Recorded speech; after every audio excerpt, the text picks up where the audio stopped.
Hello everybody and welcome to the channel. This is Recruit Painting, and in this episode of what I'm painting the new plastic British Automated Infantry for Konflikt 47 from Warlord Games.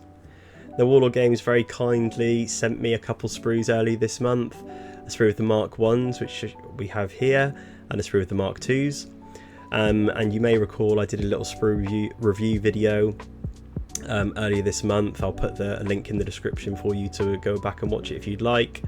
And you may recall, if you did watch it, that I said I was keen to get these models painted. So this is that video. I really enjoyed building these miniatures. There's a lot of options on the sprue. So you've got the NCO looking character there where he's pointing and holding his auto cannon to his side there. You've got advancing models, and you've got models in sort of a firing position as well. So there's lots of options within the sprue, which is really great. And also the details on the miniatures are really good. So because there's lots of raised areas, it lends itself quite nicely to dry brushing, which is a technique I use quite a lot in this video. But also there's those little added details that I have a go at painting as well, just to kind of add that little bit of interest on the miniatures. So you've got lenses and gauges and a few metallic areas as well. So in this video I'll show you how I did those, as well as you know, the main sort of body and everything using the dry brush. I just want to take a moment as well just to thank you all for subscribing. We've had quite a few new people subscribe recently, so thank you so much. It really means a lot. And for liking the videos as well. It just, you know, shows me that you guys are enjoying these tutorials, and it keeps me wanting to put them together, which is really great. I've got lots of more videos in the pipeline, a few fun collaborations as well with other creators, so do keep an eye out for those. And you know, if you're not subscribed, please do consider subscribing. It'd be great to have you along for the journey. And yeah, thank you so much. So with all of that, I think it's time we got started with this one. So yeah, let's get started. The channel is now proudly sponsored by Fog of War Games. Be sure to check out their website. You can follow the link in this description, where you'll be able to pick up miniatures, hobby supplies, paints, and even their own range of basing materials from the Flock and Forge. Be sure to use code RECRUIT10 at checkout for 10% off their already discounted items. So the first step was to prime the miniature in Governor Green from the Colour Forge. I find this colour works really well as a kind of a historic sort of green for basing tanks and things like that, for bolt action. And those of you that know my sort of paint schemes, I like to root them in history for Konflikt 47. So that's why I've kind of chosen this option here. Okay, so the next step was to wash the miniatures, and I did this using the military shade from the Warpaints Fanatic range from the Army Painter. Now, I believe this wash does come in the US paint set and the British uniform paint set. And it's a really great wash. I find I've used it for quite a few of my bolt action stuff now, and a few Konflikt 47 miniatures as well. So yeah, the first step was to wash the whole miniature. I do apologise for the blurriness of this video. This was my first attempt at using my new camera to film, and by the end of the video I think I worked out why it was a bit blurry, because it's had other things to focus on in the background. So just bear with me for these first few steps. It will kind of go in and out of focus, but I think I'll work it out by the end of the video. So yeah, so this step, just cover the whole miniature in the wash and then leave to dry.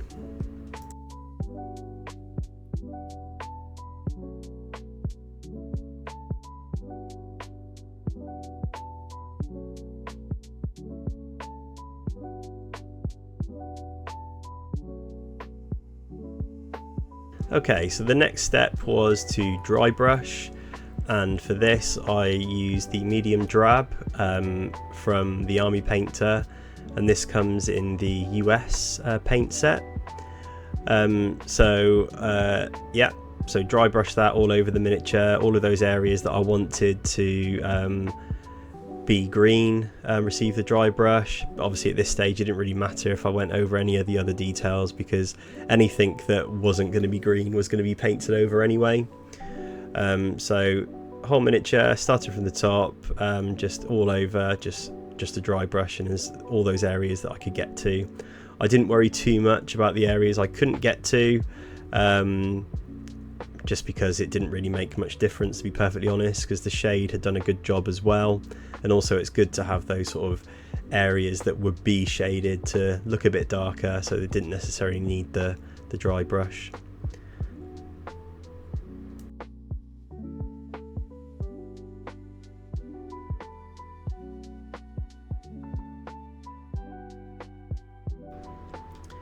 So the next step was to use matte black from Vallejo, and this was to paint the areas that were going to be like the weapon systems on the miniatures, because I was going to use the technique where I paint them black and then dry brush them with a silver later on. So all of those areas, all of the weapons, I coated with 2 thin coats of matte black from Vallejo.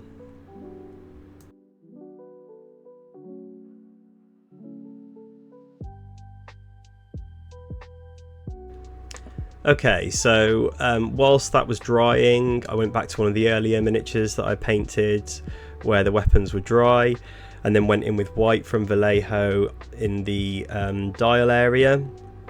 Now within the dial there is kind of a bit of a lip so that it's easier for you to kind of keep the circular shape, but I did in some areas just go over that a little bit, so it kind of lost the circular shape. But it's okay, because later on I do use a wash to kind of even this out, and then go back with the white later on to just tidy it up. So don't worry too much if you kind of overspill a little bit here, because you have got opportunities to tidy it up later on. So all the dials just white in the centre, and just fill them out so that it's nice and round. So this is one of those steps where you've really got to trust the process.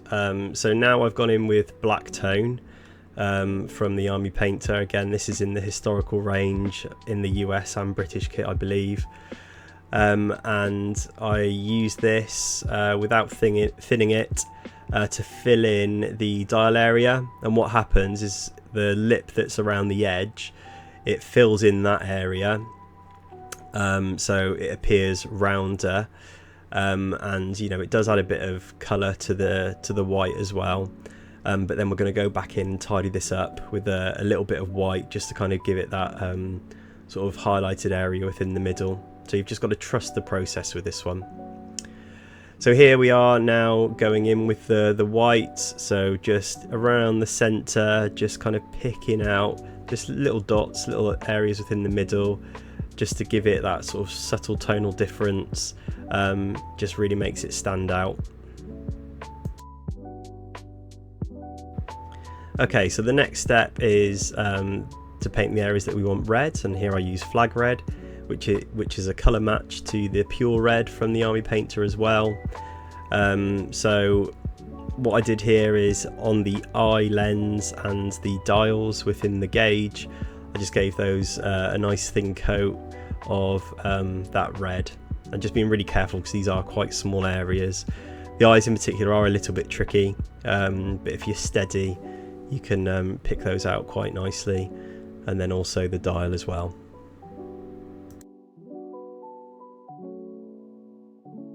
So now that those are done, the next step is to go back over to the lens with the black tone, because I want to do a bit of a lens flare on it, so I need a bit of tonal difference. Now this is quite tricky to do because it is such a small area, so I won't lie and pretend it was easy, but you're just picking out the black area there. It doesn't matter if it spills over a little bit around the face of the Autobot, the Auto Infantry.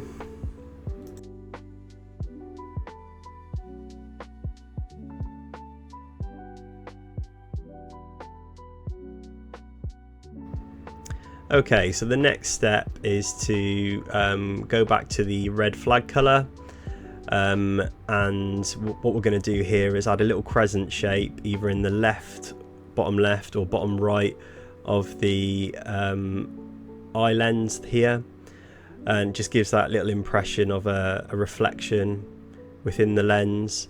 It's very subtle, and then we'll go back over to that with a white later on, which you can, if you want to, you can skip this step and just go straight to the dot of white.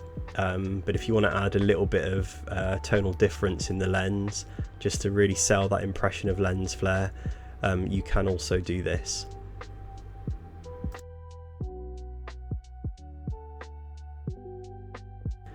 Once the red is dry, we're then going to go in with matte white or white from Vallejo, and what we're going to do is to the opposite side of where we put the crescent shape. So if we put the crescent shape in the bottom right, we're going to put a white dot in the top left, and if we put the crescent shape in the bottom left, we're going to put a white dot in the top right.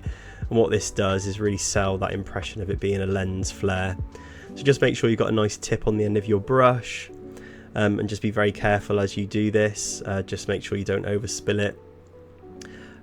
So really steady arms here.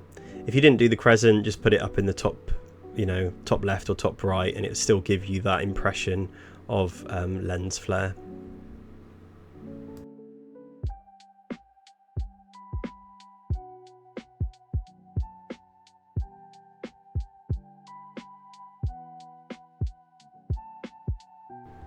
So now it's time for the weathering. So here I'm using German Grey from Vallejo and the sponge effect.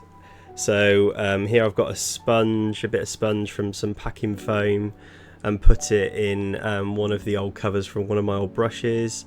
And what we're going to do is try and dab as much of the paint off as possible before we put it on the miniature, just so that it's not too overloaded. So here, you can see there's too much paint on there. We don't want that. We don't want big blobs of this grey over the areas that we dry brush. We just want small subtle areas. So keep going until you're happy, and when you are happy, then pick up your miniature. And as we say, less is more when it comes to the weathering, but I always do too much. So what I've done is I've tried to get as much off as possible. And then I've even done the hand check there as well, just to check what it looks like on my hands. I don't advise doing this. And then just go around the miniature, just picking out areas that you think would look good with a bit of weathering. So the arms, the helmet, the chest, all of those areas kind of at the front of the miniature will get it, I suppose. Legs as well, basically all over, but you kind of want to add a bit more to the arm areas and the helmet and that sort of thing that might be targets to the enemy.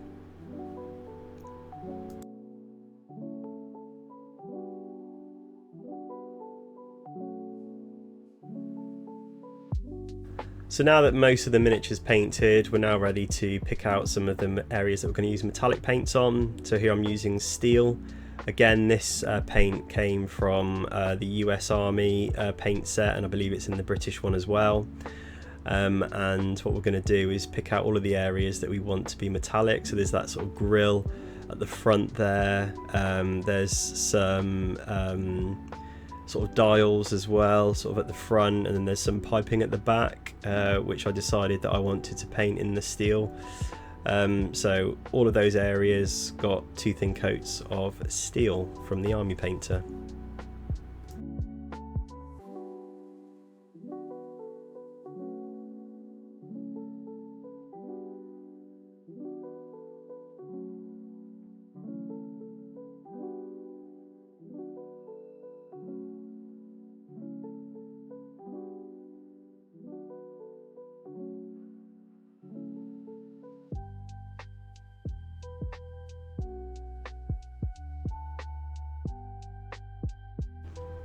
Okay, so the next step is to give all of those areas that we've just painted with the steel a wash of black tone from the Army Painter historical range. So all of those metallic areas that we've just painted, just going to give them a nice coat of that wash, and just make sure it doesn't pull too much as we're doing it. So we kind of want to add enough to wash the miniature here, but we don't want to add too much so that it pulls, so just be mindful of this.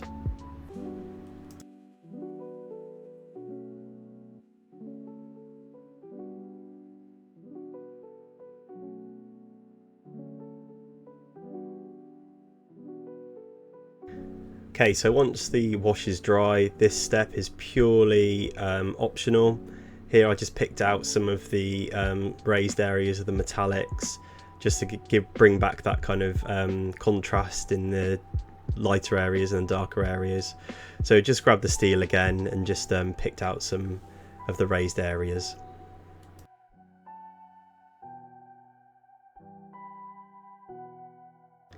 So with the steel on the palette, it makes sense to then move on to the dry brushing of the weapon systems. So using the same steel and a small dry brush, what we do here is just dry brush the areas that I want to have this effect on them, which is the weapon system. Trying to avoid other areas of the miniature, but again, it doesn't really matter too much because it just adds to that weathering if you do get it on the hands or any other areas you don't want it. So yeah, just dry brush the weapons, try and really pick out those details, because then it really sells that sort of metallic impression on the weapons.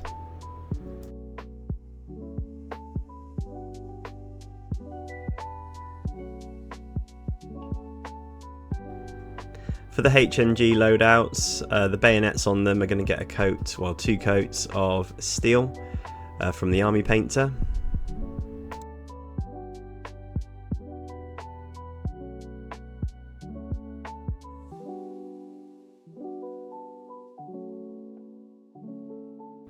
And when the steel is dry, we're then going to wash the bayonets with black tone from the army painter.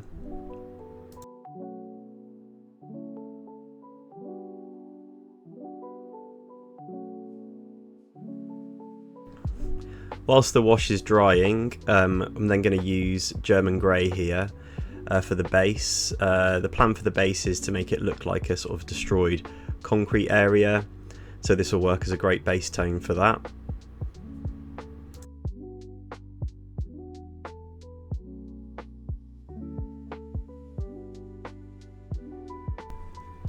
So the next step, I thought I wanted to add a bit of shine to the steel because the black tone did tone it down quite a lot. So I've gone for an edge highlight of the steel along the edges of the blade, and then I've opposite quarters of the blade as well. So on the flat edges, on the opposite quarters, I filled that in with the steel, just to give it a bit of a shine.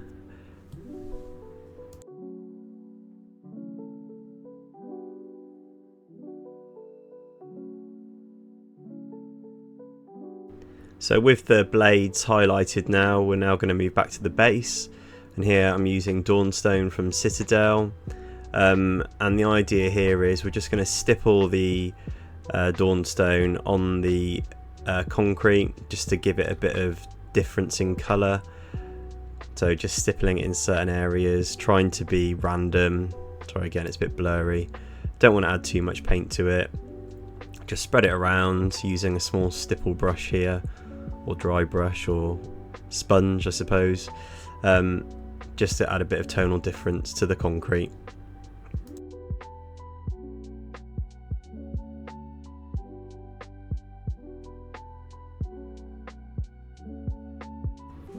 The final step for the base here is to use Wraithbone from Citadel, and that's to dry brush the concrete areas.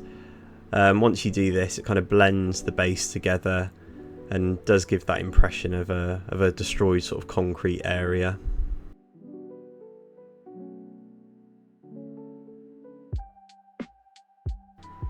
And the final step is to do an overbrush of Baneblade Brown from Citadel just around the sort of feet and legs, just to give the impression that this, the automated infantry, they're not fresh off the line, they have been walking through battlefields, so they've got a bit of dirt and grime on them.